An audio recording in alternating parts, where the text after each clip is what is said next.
এক সেকেন্ডের জন্য এটা ভাববেন না যে আমি তো খারাপ, আল্লাহ যদি আমাকে জাহান্নামে ফেলেনও এক সময় তো আমি এখান থেকে মুক্তি পাবো। এই ধরনের চিন্তাকে কখনো প্রশ্রয় দিবেন না।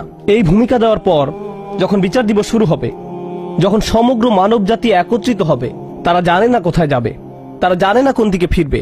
এই ঘটনা আসলে রাসূলুল্লাহ সাল্লাল্লাহু আলাইহি সাল্লামের একটি হাদিসে উল্লেখ করা হয়েছে এবং জ্ঞানের প্রতি মুসলমানদের আগ্রহ ছিল সব সময়। তো একবার কিছু মানুষ বিখ্যাত সাহাবী আনাস ইবনে মালিক রাদিয়াল্লাহু তাআলা আনহুর কাছে এলো, কারণ মানুষ লোকমুখে এই খবর পেয়েছিল যে আনাস এই হাদিসটি জানতেন, আর এটি অনেক বড় একটি হাদিস, বুখারী শরীফে বর্ণিত আছে।